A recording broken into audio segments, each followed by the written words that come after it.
압사 경보를 담은 시민들의 신고는 저녁 6시 34분, 사고 발생 3시간 41분 전부터 시작됐습니다. 이때부터 이미 신고자들은 압사의 위험성을 정확히 언급합니다. 이번 참사가 일어난 곳과 같은 장소를 자세히 설명했고 사람이 계속 밀려와 압사당할 것 같다며 통제를 요청합니다.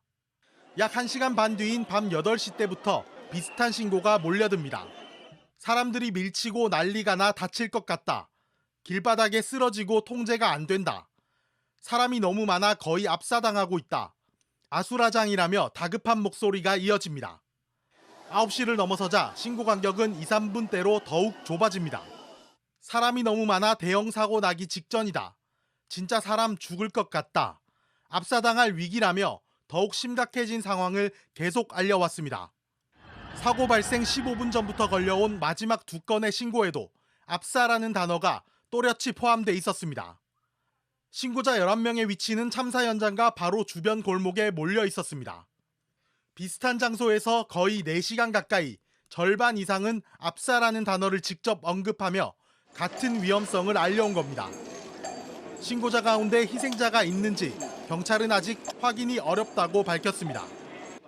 첫 119 신고는 밤 10시 15분 5초에 걸려왔습니다. 신고자는 이태원에 경찰과 소방을 다 보내달라고 말합니다. 사람이 압사당하게 생겼다. 골목에 사람이 다 껴있다라는 다급한 신고. 119 상황실은 가게 이름을 묻습니다. 신고자는 농담이 아니라며 통제할 경찰과 소방을 보내달라고 또 한 번 강조합니다. 끊으려는 신고자에게 다친 사람이 있는지 되묻는 소방관. 여러 명, 엄청 많다고 말해보지만 정확한 설명을 요구하는 사이 시간은 흐릅니다. 그런 식으로 말고 설명을 좀 더 해달라는 소방관의 질문에 답답한 신고자는 어떻게 설명해야 하냐며 어이없다는 듯 말합니다. 소방은 부상자가 있냐고 다시 묻습니다. 부상자가 많고 상황이 심각하다며 참혹한 모습을 전합니다. 그리고는 눈앞에 보이는 상황이 믿기지 않는다는 듯 전화를 끊습니다. 짧은 통화에 담긴 긴박한 순간.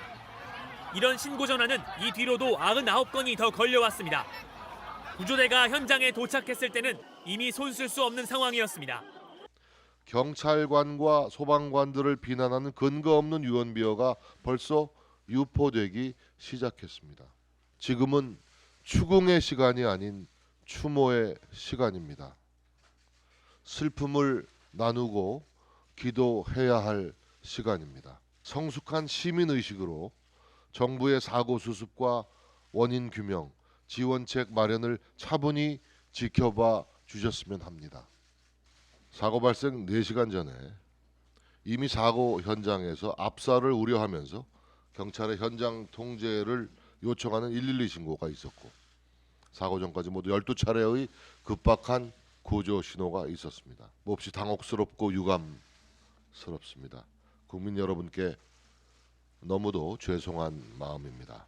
4번이나 현장에 출동했던 경찰의 현장 판단이 왜 잘못됐는지, 기동대 병력 충원 등 충분한 현장 조치가 왜 취해지지 않았는지 그 원인은 반드시 밝혀져야 합니다. 그리고 응당한 책임을 물어야 합니다. 정부의 제1 책무는 국민의 생명과 안전을 지키는 일입니다. 정부와 여당은 156명의 시민이 숨진 이태원 사고에 대해 무한 책임이 있습니다. 진상규명 작업은 착착 진행되고 있습니다. 아마 제가 전에 듣기로는 어저께 112 신고 녹취록 그 공개도 아마 대통령의 지시에 의해서 이루어진 것으로 제가 들었습니다마는 한 점 의혹 없이 철저한 진상 규명을 국민들에게 약속드릴 수 있습니다.